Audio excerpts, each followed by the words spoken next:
So the idea came from, in terms of the mouthguard, was actually a number of businessmen back in 2016 seeing the issues in rugby with concussion.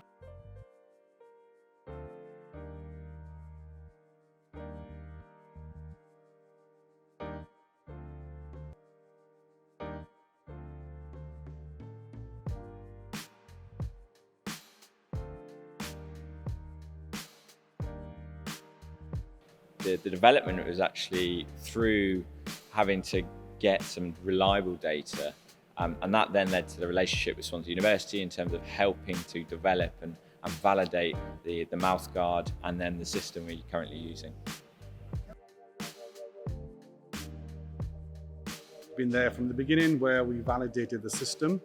We looked at developing electronics for the system to make it miniaturized so it's more comfortable for the players. Also, we looked at the output from the system to try to interpret the impacts from the players and to give recommendations to coaches.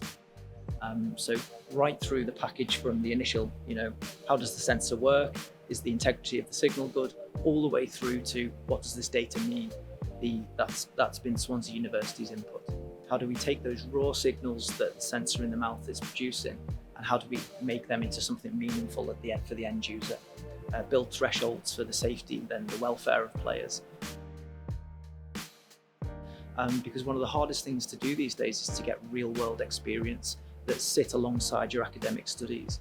So, with SWA, we've developed an internship program where they get mentorship inside SWA as well as from academia. So it's been perfect for them, and in a lot of cases, those interns have actually found employment either with SWA or in a very similar sort of setting outside of their studies. Yeah, yes, it's created lots of opportunities for our students. We've had multiple alumni working for the company now.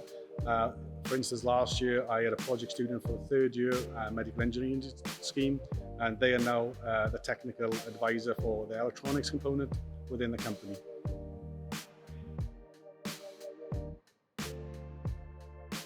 Future collaboration has actually expanded on our phase 2 of our research in terms of understanding what's actually happening in sport, utilising sports science department of world leading researchers, but actually across the multidisciplinary of engineering to actually help with innovation in terms of smaller batteries and other aspects like that. The other aspect is actually mutually synergistic in terms of what we look for in terms of employability, helping contribute to content on courses, but then actually PhDs and master's students as well across the clubs and the national government bodies we work with.